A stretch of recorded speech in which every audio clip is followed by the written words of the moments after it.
Special effects involves a lot of planning. It involves a lot of people, a lot of time, a lot of everything else. You can't really just go on set that day and say, hey, we're going to film it this way and make it up off the top of your head. You need some planning and you need shots that work. The biggest thing is the shot list.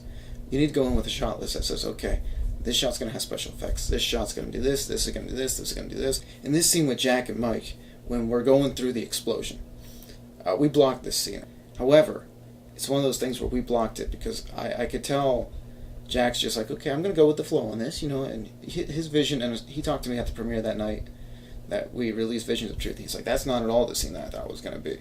And I was like, is that a good thing or is that a bad thing? And he said it was a good thing. And of course, there's opposite ends where, like, if you're a director, sometimes the vision doesn't come out the way you want it to either, which that's not necessarily a good case, but it happens. You don't get 100% of the things you want. But it's one of those things when you're trying to relate to actors. Actors have a different vision than directors. Even crew members have different visions than the director. But it's a combined process. It's good to have feedback. That's why I love feedback.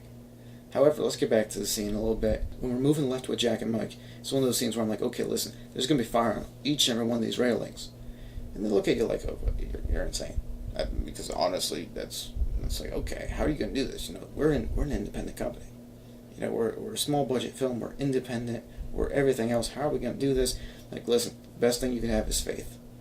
So we go straight through this scene. And I'm telling them, I'm like, listen, fire's going to be here, fire's going to be here. This is what you're going to have to do. Maybe even step over some people, and just trying to give them feedback.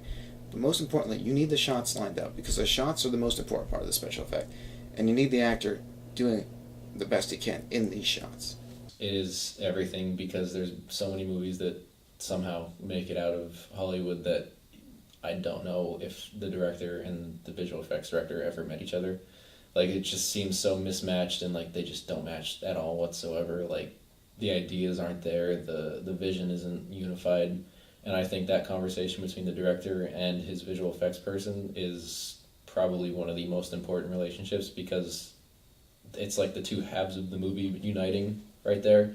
Like, you need to have those two people communicating and having, like, one vision.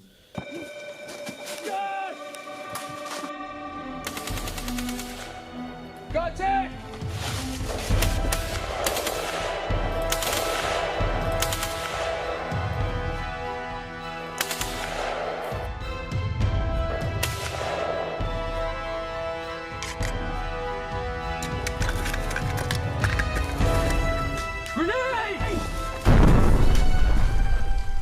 As far as special effects, like when I do yours, you usually have like pretty detailed instructions of what you want and how you want it to look.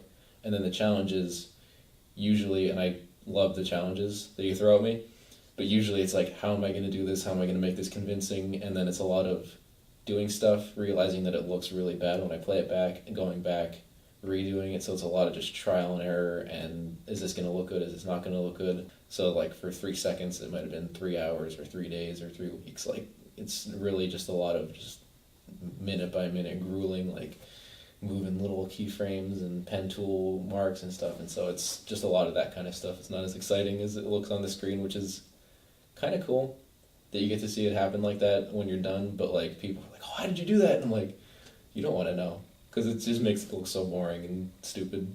If I'm getting fed up with the nitpicky things and like the little effects and stuff, that just means I need to rethink how I'm approaching it, because literally anything that a director wants is going to help the film in some way, and it's not my job to like kind of be quality control, like what they should be doing. And if I'm annoyed by it, that means I should do it, because it's just more experience and something that obviously I know is going to be a pain, and I should do that because it's going to get me more experience, more kind of workflow know-how. I use like asset packs, like the fire. I got like we bought one from Film Rights online store, Triune. So I use that, and then the only other real stuff like that, like I use like smoke charges and stuff, and then like lens flares, I use Video Co-Pilot's optical flares pack. But other than that, unless it's like an element that's added in, I try and do everything from scratch whenever I can. But definitely like Action Essentials and that fire pack and stuff, I'll use that whenever I do like gunshots and all that stuff. Like it's so easy, and there's no shame in like using effect packs like that.